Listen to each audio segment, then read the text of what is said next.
gonna give you up. It's heavy. Heavy, how I want you so bad. Heavy when it hits me so fast. Heavy and it's driving me mad. That I'm never gonna give you up.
December 1st, 2020, to order.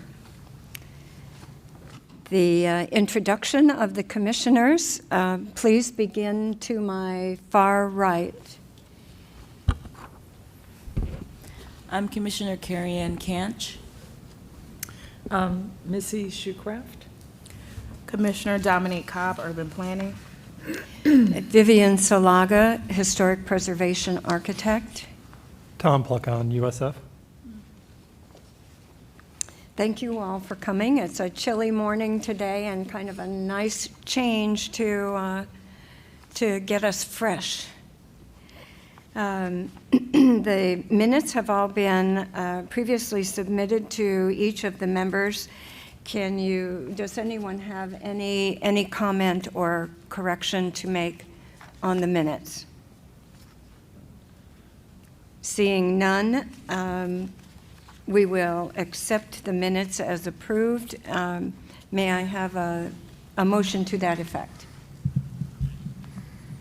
So moved. Second. And thank you. All those in favor? Aye. Opposed, same sign. Next on our agenda are announcements made by Dennis Fernandez, the HPC Administrator. Good morning, Commissioners. Dennis Fernandez, Architecture Review and Historic Preservation Manager. Welcome to today's hearing. We do appreciate you working with us on the date for this hearing to accommodate various schedules. It is our final hearing for the year 2020, and we do appreciate your continued participation. If you have any questions about the upcoming schedule, the 2021 calendar that's been distributed, please let me know. If you have not received that calendar, please let us know. We'll make sure to get you a copy because we'll be kind of working off of that from this point forward. That concludes my announcements. We're going to now move to the conflicts of interest ex parte communication, and our legal counsel will lead that. Good morning. Kamaria Pettis-Mackel from the City Attorney's Office. Will the commissioners state whether or not they have any conflicts of interest regarding the item that is on the agenda? Seeing no responses for the record. Additionally, will the commissioners please state on the record whether or not they've had any ex parte communications regarding the item that's listed on the agenda? Seeing no response for the record. Thank you. We'll move into the swearing now. Anyone in the audience who's going to be providing testimony, including staff, please stand and raise your right hand.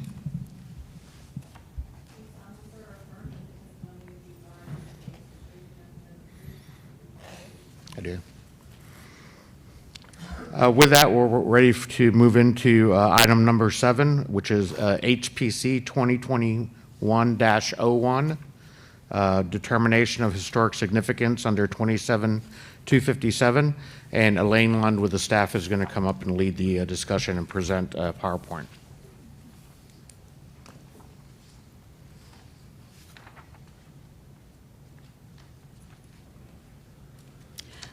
Good morning, Commissioners. Elaine Lund, HPC staff. We have a PowerPoint for you this morning about 2118 West Carmen Street. Good morning. Our office received an application from the applicant, from the applicant's agent, excuse me, regarding this property, 2118 West Carmen Street, and a request. The application was for a request from the property owner for an evaluation of historic significance, particularly as it relates to the property's former owner, James Tokley.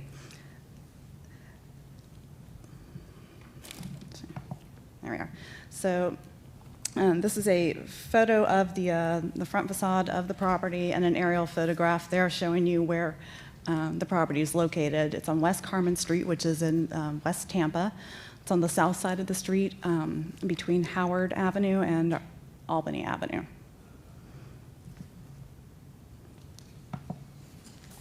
This particular building was constructed in 1950.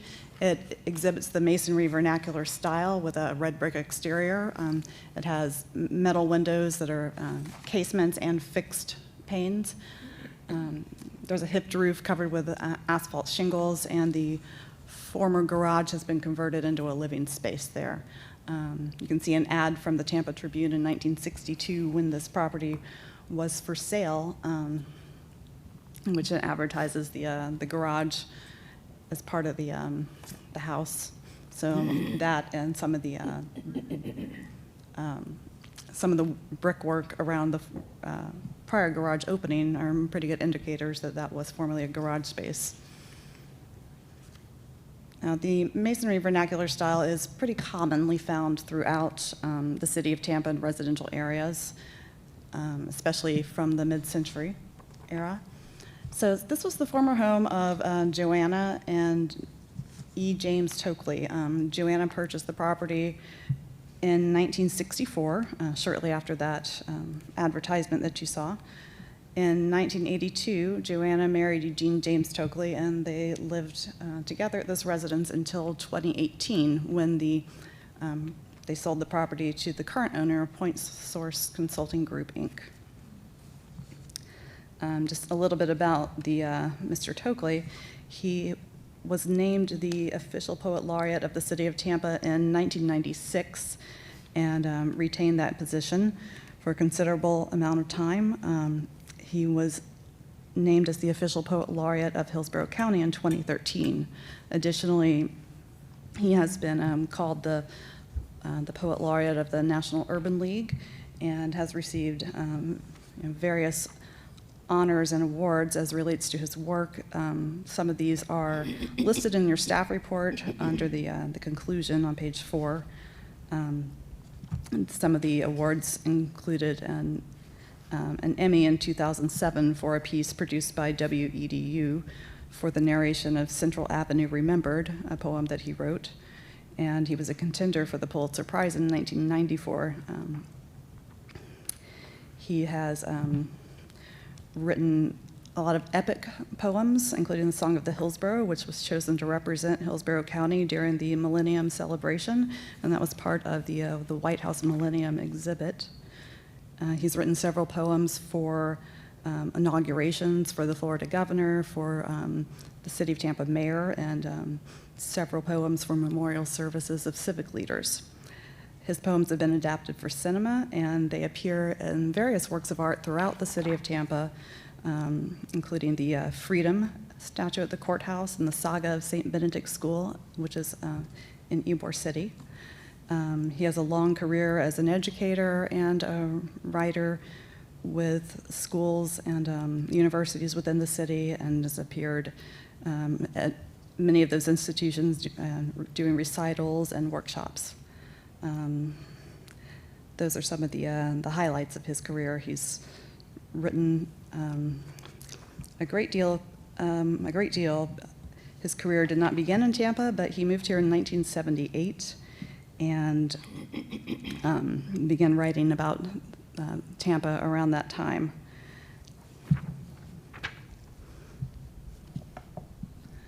So the property is located, just for your reference, outside of the West Tampa Historic District, which was listed in the National Register of Historic Places in 1983. And since it was built in 1950, it's also outside the period of significance for the West Tampa Historic District. The West Tampa Historic District is noted for its association with the early development of West Tampa, the city of West Tampa, the cigar industry, the Latin communities there, and most of the contributing architecture in this historic district features the cigar factories, the brick industrial buildings, and the small shotgun houses, worker housing, frame vernacular, and bungalow structures in that area. So this is a lot of text on one slide. So when we evaluate historic significance of a property for the city of Tampa, we look at section 27-257 of the city's Code of Ordinances. This directs us to look at the following criteria when considering the eligibility for landmark designation or the designation of a site multiple property designation, historic conservation overlay district or historic district. All of those together would be considered historic properties. So first, we look at whether the building, site, structure, object, or district, one, was constructed or achieved its significance during the period of historic significance as delineated in the National Register of Historic Places guidelines or as established in the nomination pursuant to those guidelines. And two, has a quality of significance in American, state, or local history, architecture, archaeology, engineering, and culture, which is present in districts, sites, buildings, structures, and objects that possess integrity of location, design, setting, materials, workmanship, feeling, and association, and then we have 4 criteria here.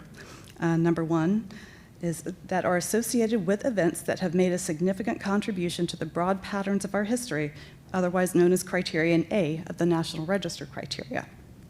2, that are associated with the lives of persons significant in our past, otherwise known as criterion B of the National Register criteria. 3, that embody the distinctive character of a type, period, or method of construction, or that represent the work of a master, or that possess high artistic values, or that represent a significant and distinguishable entity whose components may lack individual distinction, otherwise known as criterion C of the National Register criteria. Or that have yielded or may be likely to yield information important in prehistory or history, otherwise known as criterion D of the National Register criteria. Now to kind of go back and kind of break those down a little bit. Under A1, the period of historic significance as delineated by the National Register of Historic Places guidelines, this is generally 50 years. That number is set in the Federal Register. It's a number that is provided in order to give the people evaluating a property sufficient time to be able to look at the property in its historic context and to be able to evaluate it as compared to other similar properties. So 50 years is the general guideline. As for number 2, number 1, association with events. Often you see that with, let's say, certain, I'm thinking of, you'll see this picture later in the slide, there's one of the properties that's associated for its events that's listed in the National Register is the Little Rock High School, now known as Central High School in Little Rock, which is noted for its desegregation activities. Those activities were not 50 years old yet at the time that it was listed in the National Register, but we'll get to that in a little bit. 2, associated with the lives of persons significant in our past. One of the locally designated properties that we have in the city that meets this criteria is the Peter O. Knight cottage. Peter O. Knight was very essential in a lot of the development of the downtown Tampa and the port of Tampa, and Davis Islands as well, the airport on Davis Islands. 3, that embody the distinctive characteristics of type, period, method of construction, or that represent works of masters, et cetera. What this is getting at is if it's, when we're looking at buildings, if it's an excellent example of a certain architectural style or an excellent example of a building that was designed by a notable architect, or in the case of the bridges over the Hillsborough River that are locally designated, those are noted for their engineering as movable bridges over the river. And number 4, that have yielded or may be likely to yield information important in prehistory or history. This item is typically reserved for archaeological sites. That's kind of where the prehistory or history part of that criterion leads us. So moving along. So National Register Bulletin 15 gives us guidance on how to apply the National Register criteria for evaluation. When looking at properties that are associated with a person, we first look at the significance of the individual, the association with the property, comparison to related properties, association with groups, association with architects and artisans, Native American sites, that provides certain guidance for those, and for associations with living persons. Not all of these are applicable in the case of 2118 West Carmen Street, of course. So here we're looking at, we're considering the significance of the individual, the association of the individual with the property, comparison to related properties, and there are certain guidelines given for it, considering its association with living persons. The first of those is National Register Bulletin 22, guidelines for evaluating and nominating properties that have achieved significance within the last 50 years. And this is also known as Criteria Consideration G. And National Register Bulletin 32, guidelines for evaluating and documenting properties associated with significant persons. So backing up there, the significance of the individual. When we consider the significance of the individual, the person must be individually significant in the historic context. In your staff report, and I apologize, I have to call your attention to something here on the top of page 2. There's a typo on that page in the staff report. The first sentence under the headline there says, to determine whether a property is significant for its associative values under criterion C. That should not be criterion C, it should be criterion B. So I apologize for any confusion that caused anyone who was reading closely. So looking at the importance of the individual, much of the text here in the staff report is taken from these bulletins directly.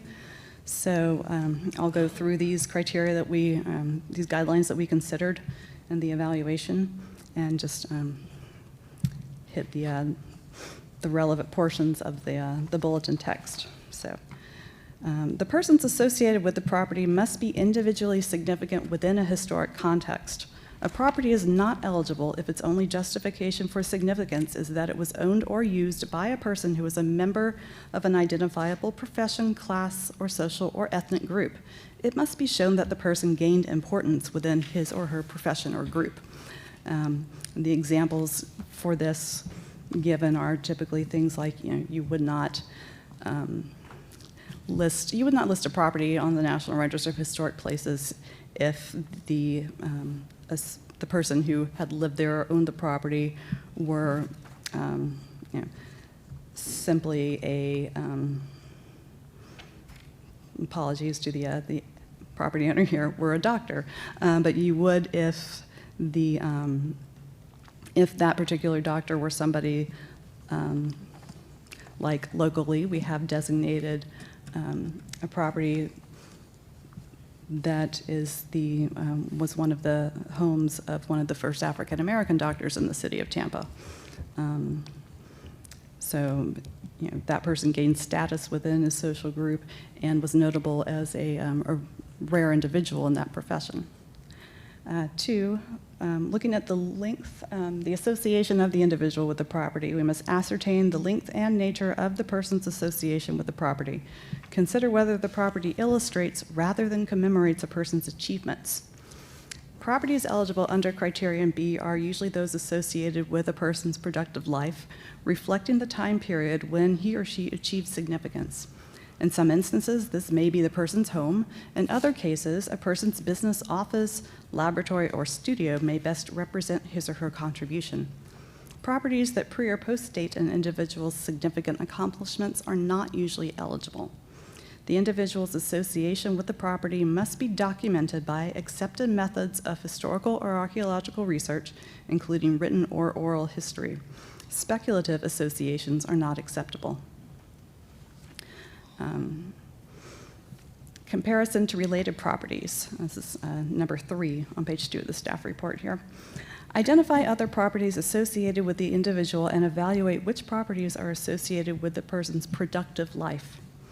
Each property associated with an important individual should be compared to other associated properties to identify those that best represent the person's historic contributions. The best representatives usually are properties associated with the person's adult or productive life. Properties associated with an individual's formative or later years may also qualify if it can be demonstrated that the person's activities during this period were historically significant, or if no properties from the person's productive years survives.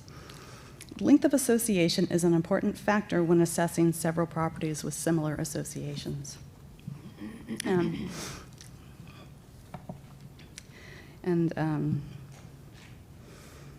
Then if the individual is a living person, we look at first criteria consideration G, and this is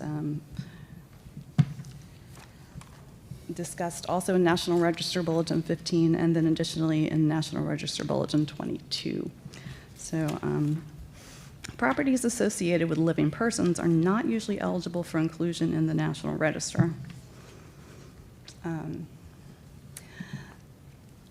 The National Register criteria for evaluation exclude properties that have achieved significance within the last 50 years unless they are of exceptional importance. The National Register bulletins don't give us a specific definition of exceptional importance, as that varies based upon whether you're looking at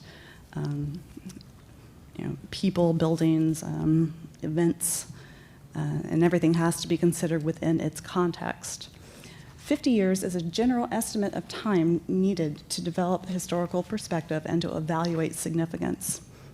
Historic context, and I sort of put these two items here, historic context and scholarly evaluation. I called those out as I think that probably we did not really note enough in the staff report the importance of historic context.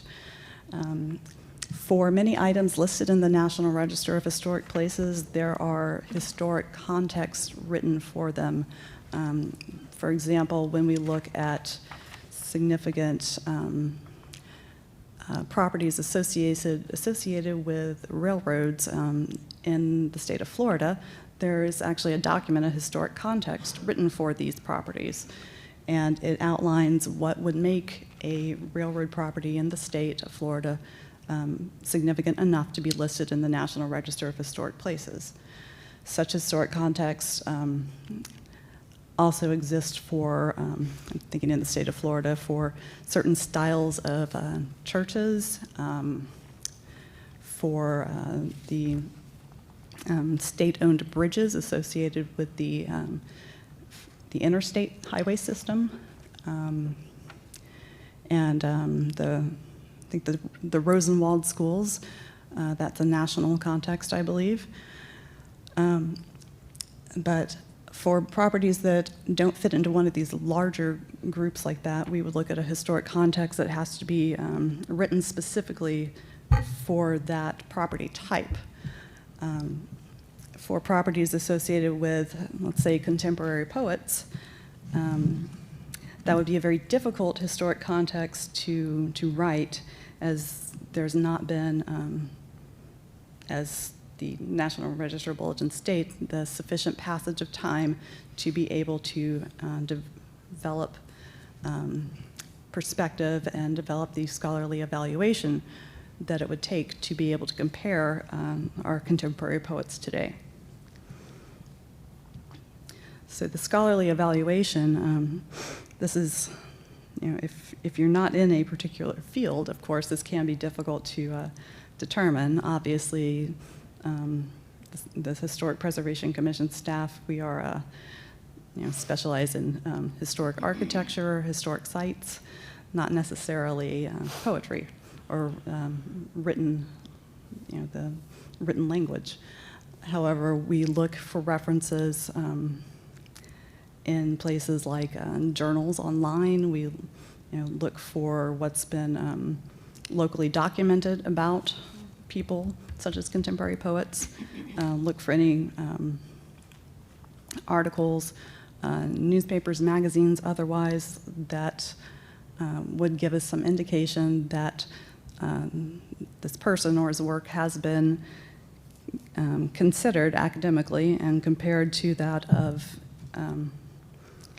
other contemporary poets. So this consideration, this 50-year consideration, is intended to guard against the listing of properties of passing contemporary interest and ensure that the National Register is a list of truly historic places. You know, the historic places is kind of it's part of the title of the register. It gives you a pretty good clue as to the intention of this particular register. And the phrase exceptional importance, in addition to being applied within a historic context and considered within a certain context, can also be applied to things that have an extraordinary importance of an event, such as the Apollo moon landing missions, or to resources so fragile that survivors of any age are unusual. So getting to National Register Bulletin 22, the guidelines for evaluating and nominating properties that have achieved significance within the past 50 years. And this is the photo here of the Little Rock High School during the desegregation crisis, and the picture of the National Guard standing watch to keep control over the crowds. So the criteria consideration G talks about associations with living persons. In particular, it notes that such listings are rare, and listings are discouraged to avoid the appearance of endorsement of the particular person and his work. This bulletin states that there must be sufficient scholarship and evidence of historical perspective. The person's activity in the field must be over, and that sufficient time must have elapsed to assess the field and the person's contributions in its historic context. This portion of this National Register Bulletin that talks about association with living persons then directs us to National Register Bulletin 32 for further guidance. And that bulletin is guidelines for evaluating and documenting properties associated with significant persons.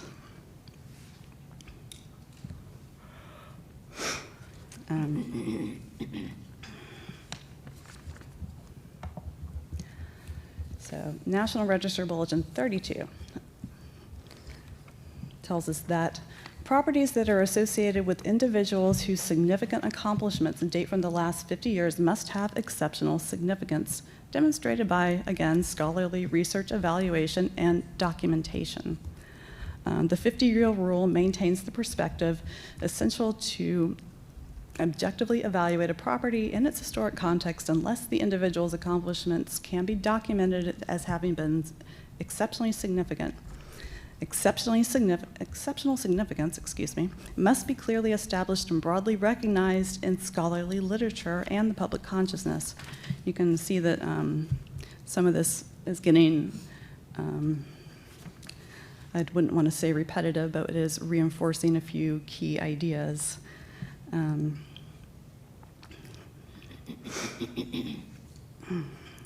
So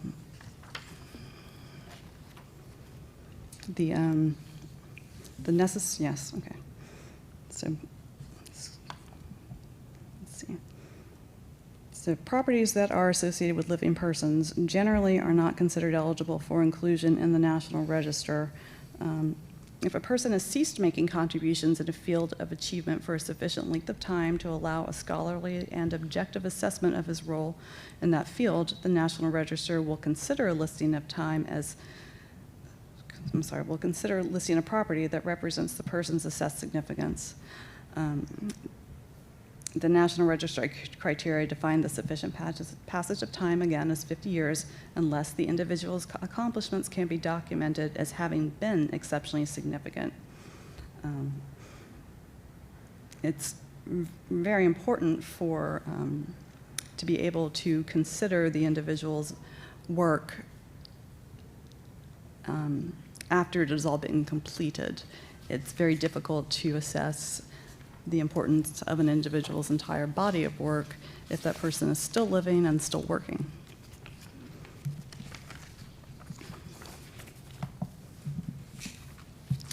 So going back again to our criteria found in section 27257A, the building, site, structure, object, or district.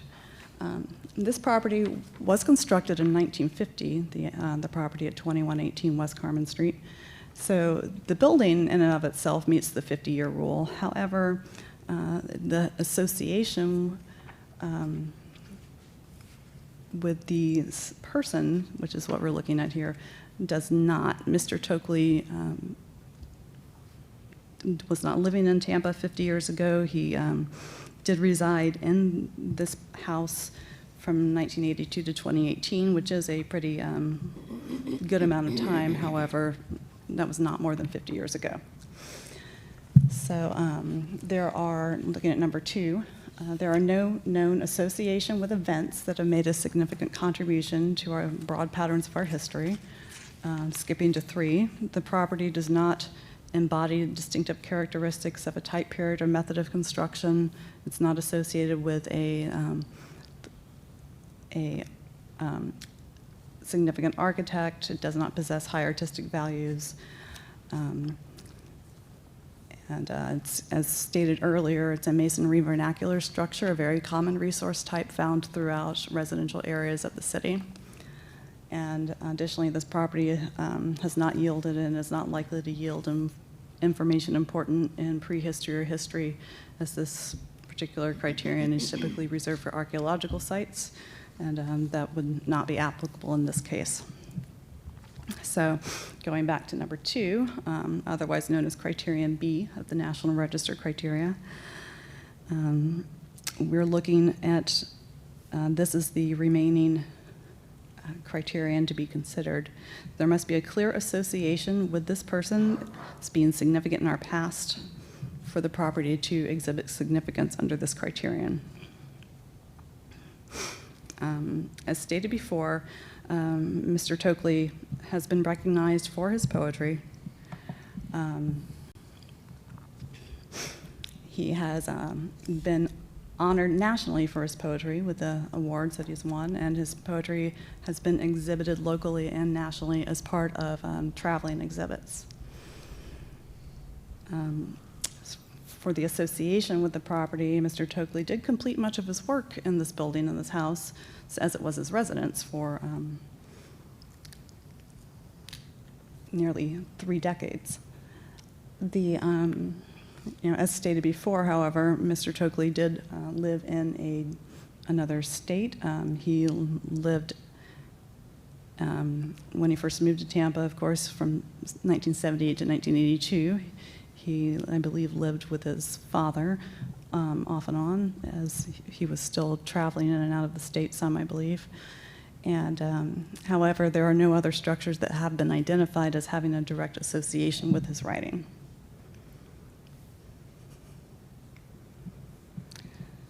And then as the, excuse me.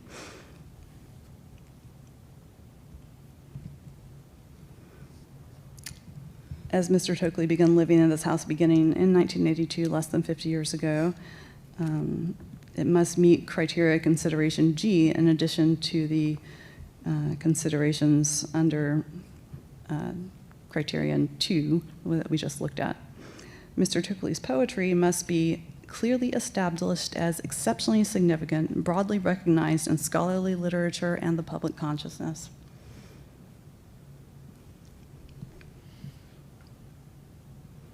This is an article from 1996 when Mr. Tokley was named the Poet Laureate of the City of Tampa, here, Tampa Bay Magazine. Staff found that Mr. Tokley's poetry is definitely held in high regard. It's very, we believe that it is notable in the public consciousness as well. However, the recent nature of much of his work has not allowed the sufficient passage of time to develop historical perspective and to evaluate the significance of his work. As stated previously in this presentation, a historic context has not been developed that allows us to compare him to other contemporary poets, and scholarly evaluations have not yet been made.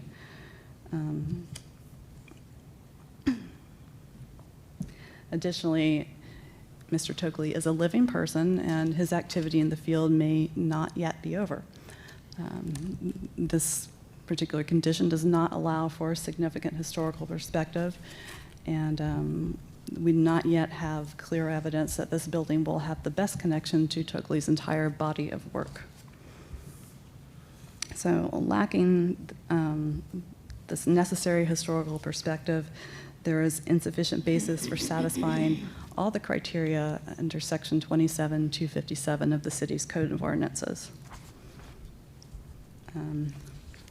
This time, we'll have the applicant or his agent come forward to make a presentation and provide any additional information to you.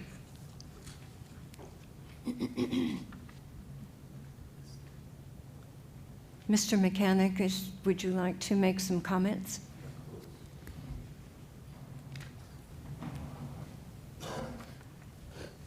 Good morning, Commissioners, Madam Chairman, and Commissioners. My name is David Mechanic, and I'm here on behalf of the applicant Point Source Consulting Group, who is the owner of the house at 2118 West Carmen Street.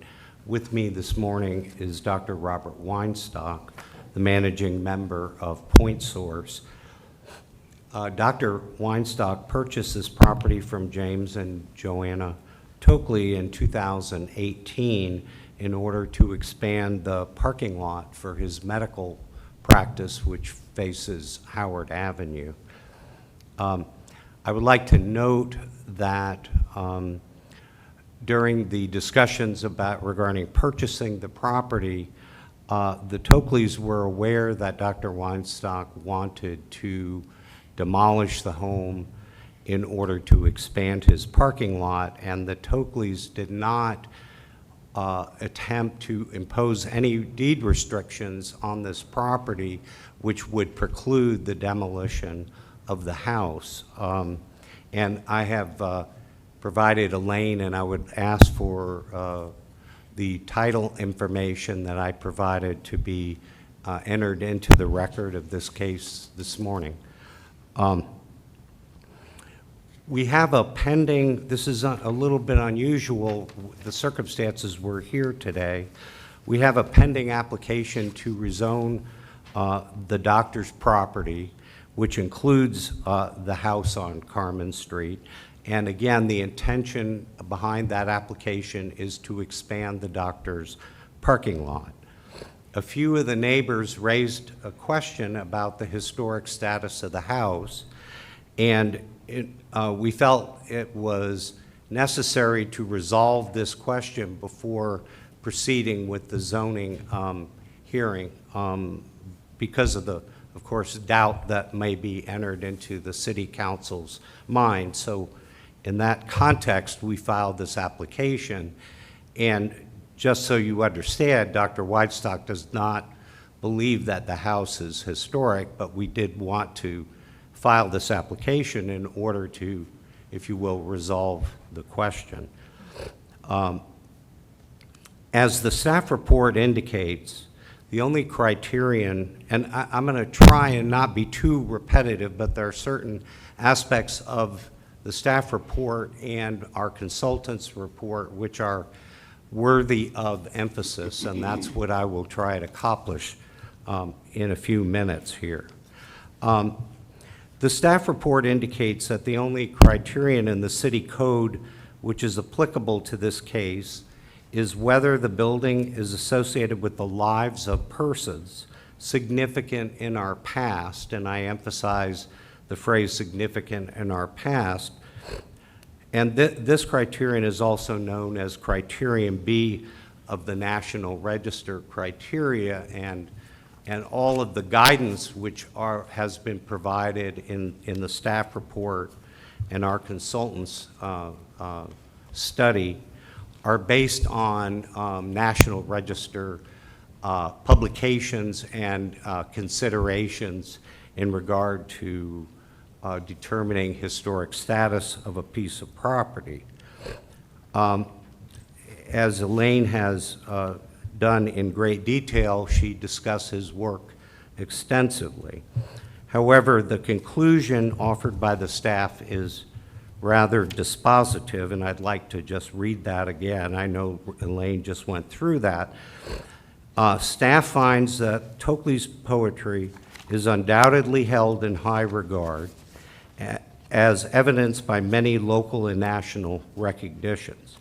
However, the recent nature of much of his work has not allowed for sufficient passage of time that permits scholars of that field to make objective and critical comparisons and judgments about a body of work and its artistic significance.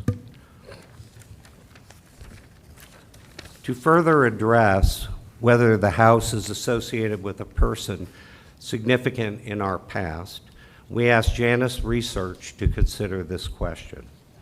A copy of the Janus report was filed with Elaine, and we would also ask that this be made a part of the record.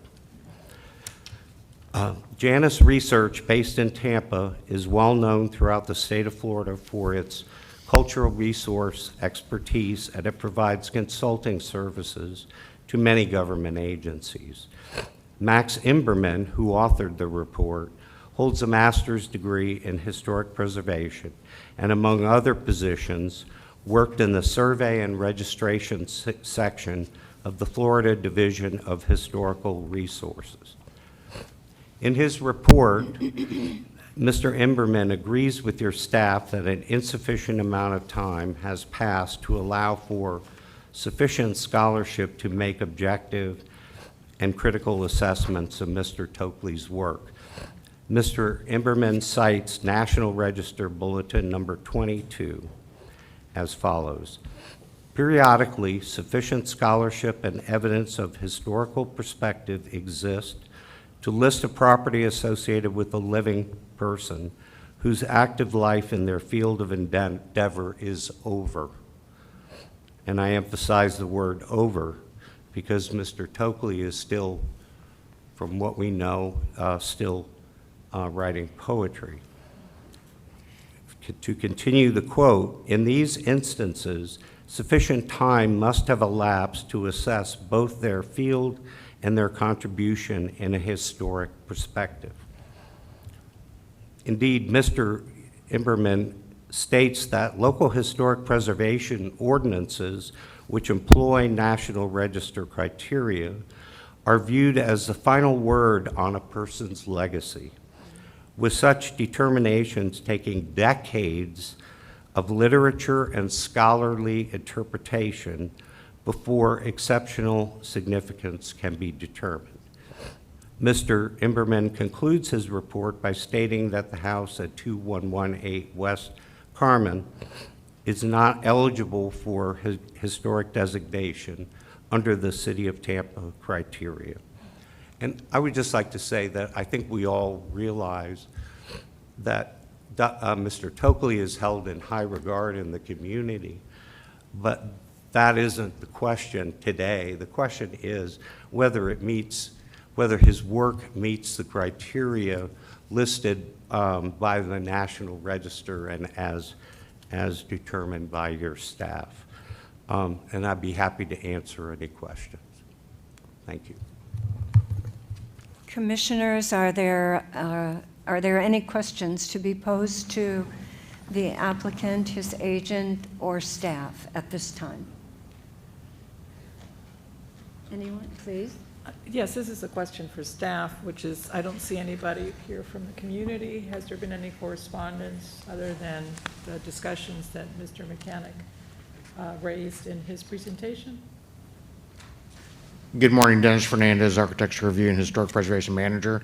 Of course, there was a public notice process that occurred that did require a mailed notice and a sign posting, and the neighborhood associations would have been part of that mailing. In addition, the staff interviewed Mr. Tokley and his wife for the report, so they were obviously aware of the hearing. We spoke about it.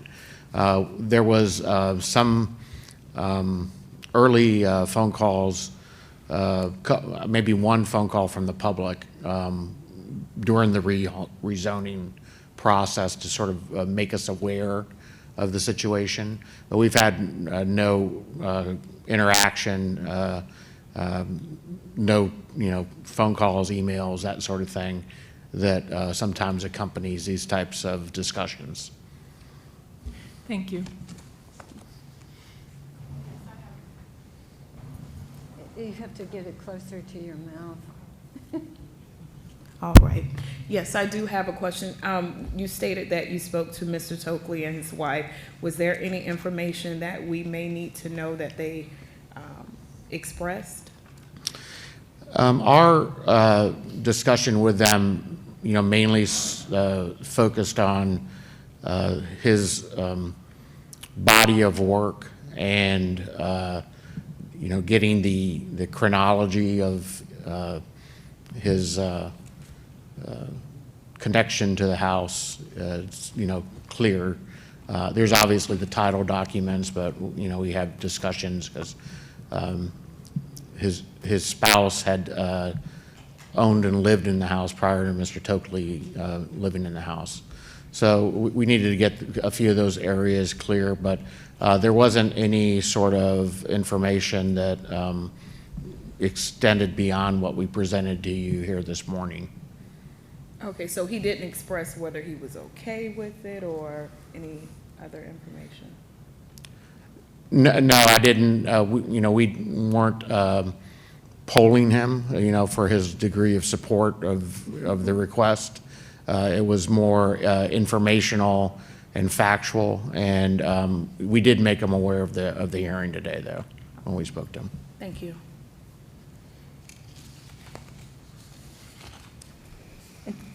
I have more of a comment, I guess. I think this has been a very thorough and convincing case about the eligibility under criterion B. I don't think we've gotten enough detail about criterion C. I'm not going to hold this up for this, but I'm a little concerned just based off previous meeting with the Seminole Heights Baptist Church and now this one, that we're too easily dismissive of this mid-century architecture. To me, just looking at the photos, it looks like it does have the characteristics of the period and the method of construction. Might not be a high style, might not be as aesthetically pleasing as a lot of bungalows that we consider, but, and it's also true that these are very common, but probably very few in Tampa are on the National Register or protected locally, and they're going fast, and I think it would have been appropriate to have considered them a little more thoroughly under criterion C. Maybe staff did that internally and didn't relate it here, but we heard very, very little about criterion C here, and it's not covered in the Janus report either. I think the Janus report was specifically asked to address criterion B. So that's more a comment, like I said.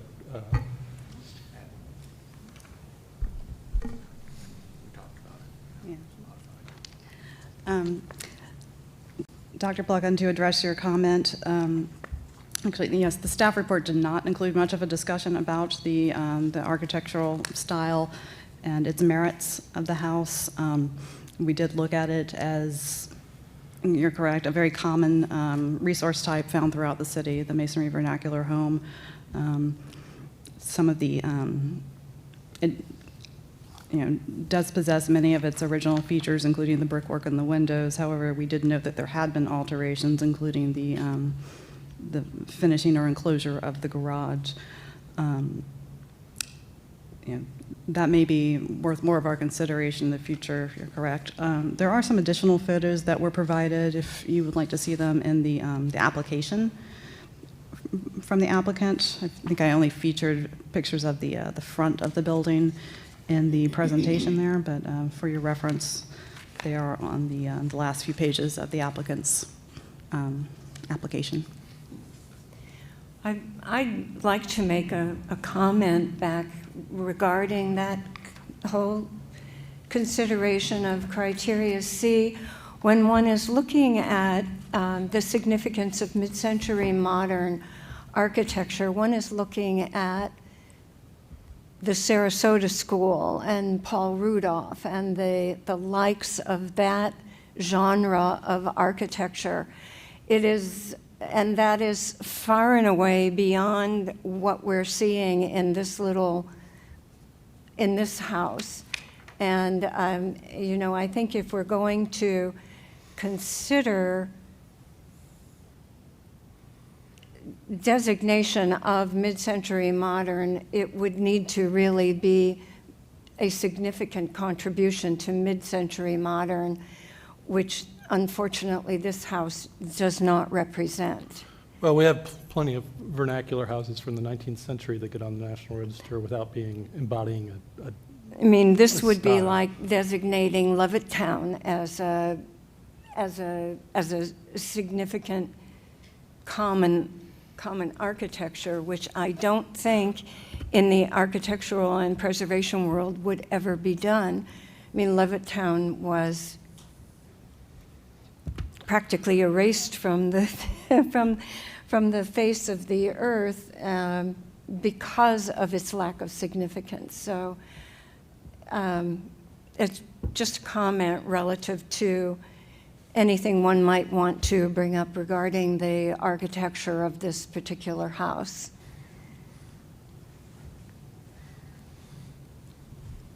David Mechanic, I'm wondering if I could speak to this issue. Well, you haven't closed. We have not closed the public hearing, so yes, you may. Thank you, Madam. I would just like to reiterate with what Ms. Salaga just said. The criterion 3, or C, states that the house or the structure would embody distinguished characteristics of a type, a period, or method of construction, or that represent the work of a master, or that possess high artistic values, or represent a significant and distinguishable entity whose components may lack individual distinction. So I think clearly that criterion is looking for the finest examples of an era, and not necessarily looking for something which is commonly found throughout a community. And that particular style is very commonly found. Thank you.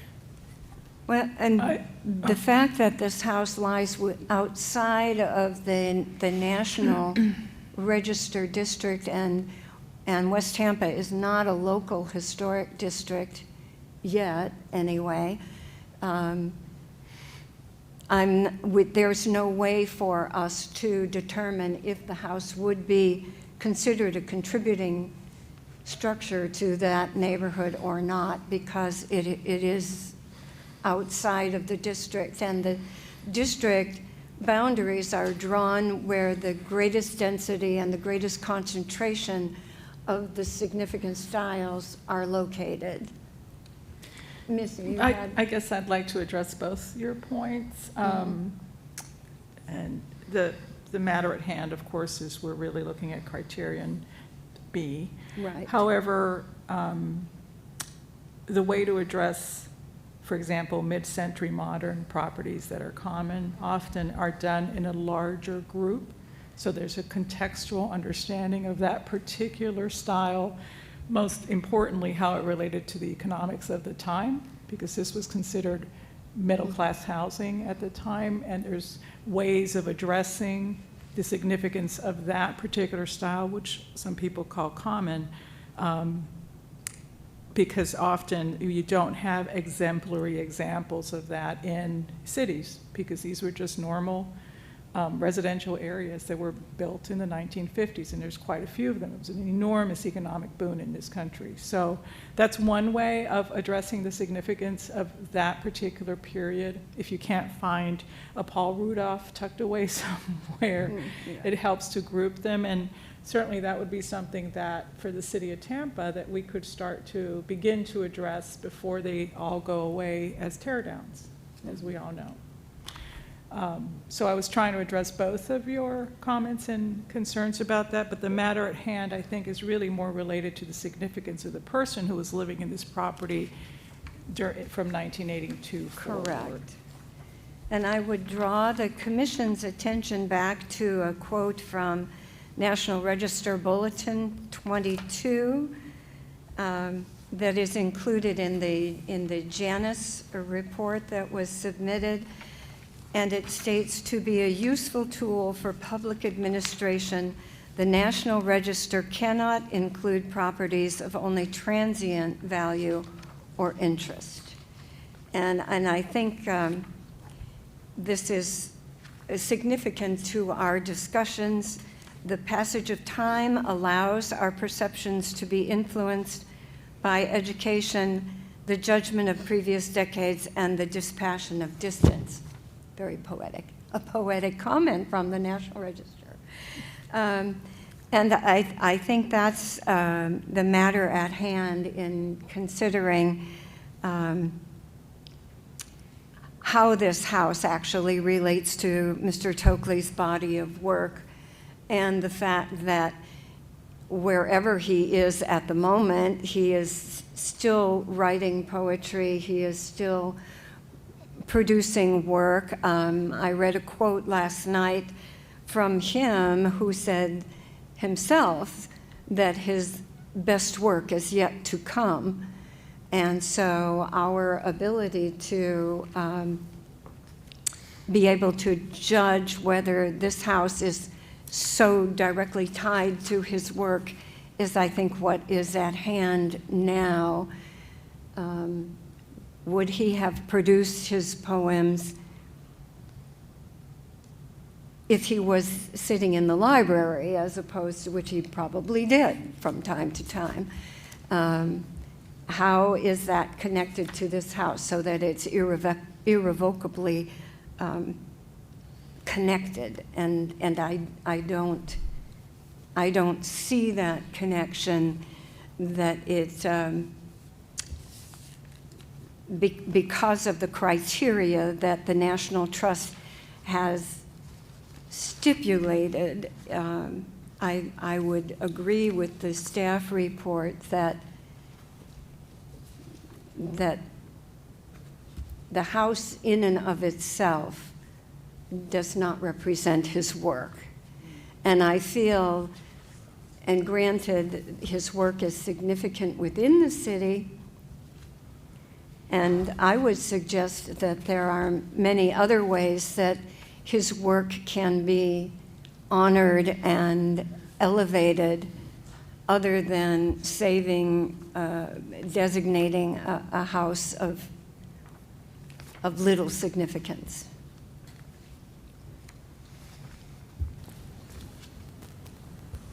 Well put, Vivian. I think that's very well put. My thoughts on this are that really the only criteria for consideration, in my mind anyway, is criteria B. Although Mr. Tokley is a significant person who has influenced us through his words, I hope he continues to do so. But I don't believe we're meeting the criteria B as required to approve this request.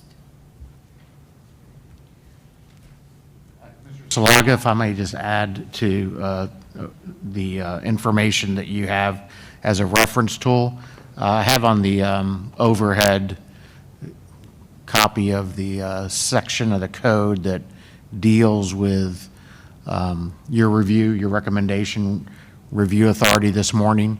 It's referenced as Chapter 27, 257, and we spent most of our time dealing with the top portion, the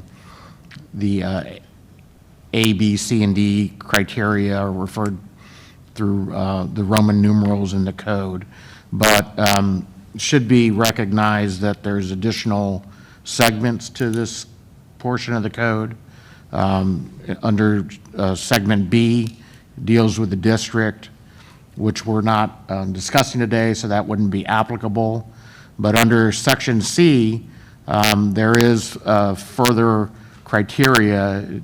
It reads, in addition to the criteria set forth in subsection A and B above, the HPC and city council shall consider the following factors for landmark, site, or property, multiple property designation.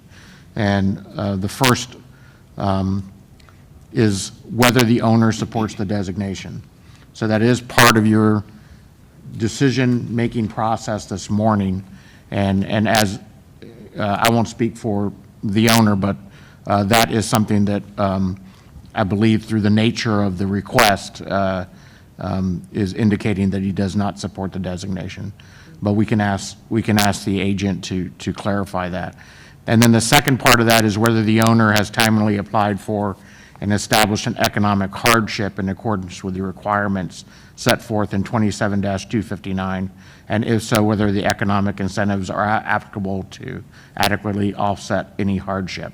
And that is a caveat that is only comes in play if the board makes a favorable recommendation and city council moves that recommendation forward. So it's not timely for that particular part of the code, but it is within the parameters of what your review should include this morning as you formulate your recommendation.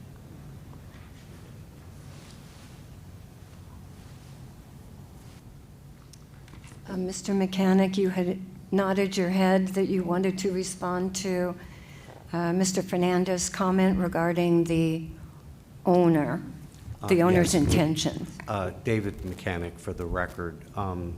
Yes, and because we were not in a designation hearing, I did not specifically state that, but I did state, and I will reiterate, that Dr. Weinstock does not believe that the house is historic, and if there were a designation proposal, he would not be supporting that designation.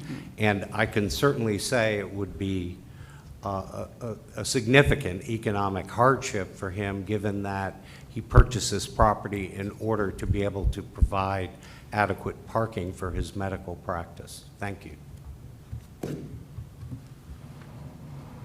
Are there any other comments that anyone would like to make regarding the matter from the public? Seeing none, we'll close the public hearing and open it to discussion by the commission. Would the commission care to make any further comments than those already made?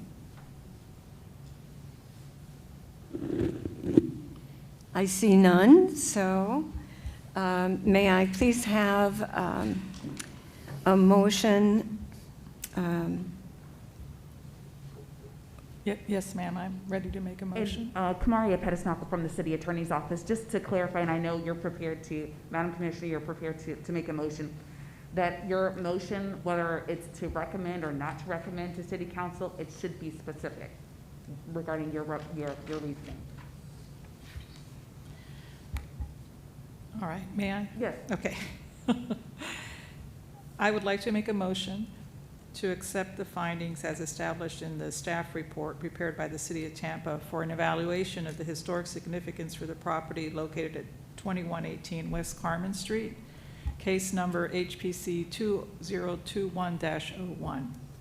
So while Mr. Tokley is a very respected and living poet who is active in his field, the property does not satisfy the criteria as established for historic significance by the City of Tampa Code of Ordinance, Section 27-257A1, 2, with subsections 1, 2, 3, and 4. Is there a second? Is there a second? I'll second that motion. All those in favor of that motion signify by saying aye. Aye. All those opposed, same sign. Motion passes unanimously. And we thank you very much for your presentations today and your comments. Madam Chairman, may I make another comment? Well, is it regarding, It's regarding the staff. It's not regarding, I mean, it's regarding this matter, but it's not related to the motion. is it something that can wait until we get done, or? Yes, like, okay, yes, absolutely, if it's easier.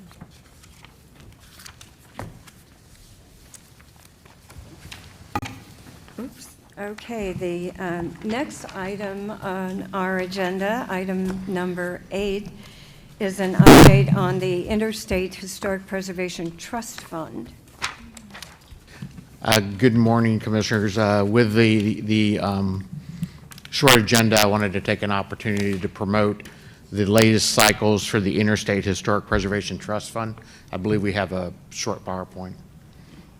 As you know, the Interstate Historic Preservation Trust Fund is a incentive that we're fortunate enough to be able to offer certain property owners who are the stewards of historic properties. The properties are required to be located in the Ybor City, Tampa Heights, and West Tampa National Register districts. And we do have 3 different programs, 2 of which I believe we're featuring this morning. One is a homeowner qualified grant program, which has certain eligibility requirements with income and obviously age of the structure.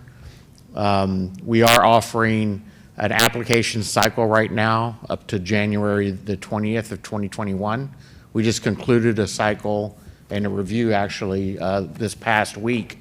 So it is, once again, sort of picking up momentum in the wake of the current environment that we're all engaged in. And here's an example of a grant project in the Ybor City Historic District which dealt with the restoration of the original wood double-hung windows. So it is a up to a $15,000 grant that can be used on various structural and architectural components of these homes. And the Interstate Historic Preservation Trust Fund also offers a low-interest loan program. The current cycle for that is, it has a deadline of January 27th of 2021. And there's not the income qualification or the homestead requirements for this program, so both commercial and residential property owners can apply to it. Here's an example in the Tampa Heights local historic district. This is, I think, a really good example of a property that could not receive conventional funding based on characteristics of the neighborhood and of the property itself, and they were able to seek funding through the trust fund and really save a property. Kind of telling, the property next door to this, which was originally under common ownership with this prior to the new owner acquiring it, actually collapsed in on itself because of the condition was so poor. And you can see now, not only was a historic structure saved, but we have obviously an asset to the residential inventory of Tampa Heights. Once again, this does include a number of activities from structural stabilization to restoration of architectural details, and then you can add a little more flexibility with the loan program with doing interior improvements as well.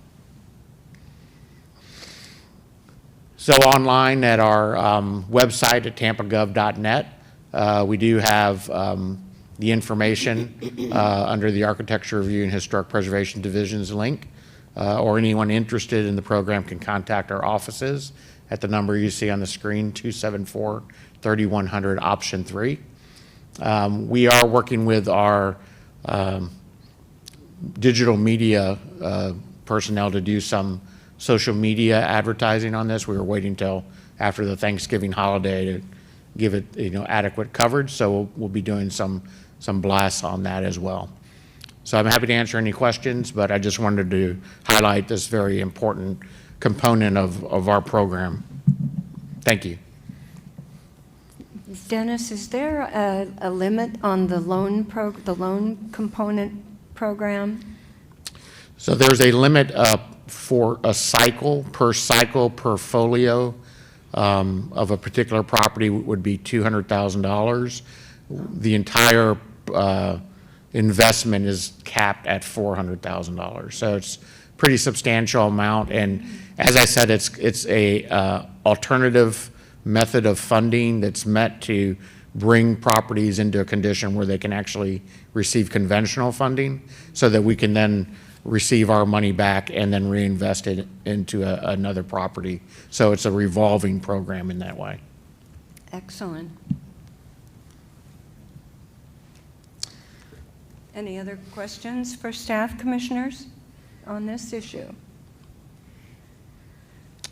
All right, then. The next item is our subsequent meeting.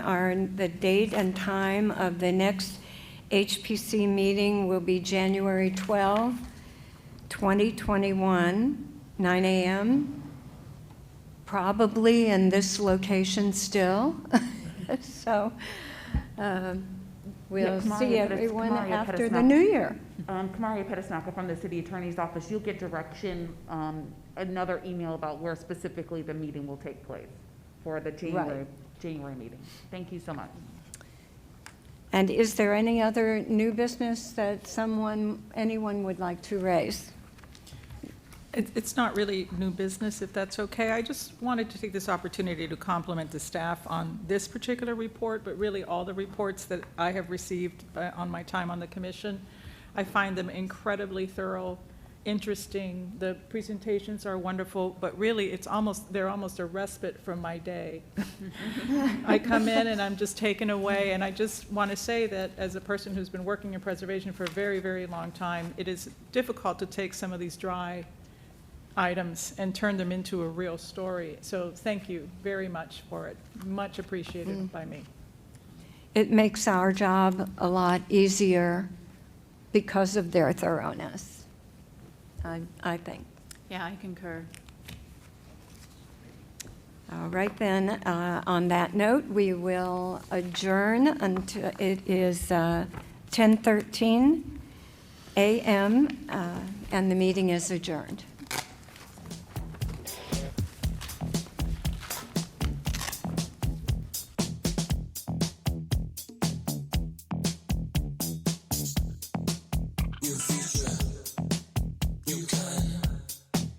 There's a room you can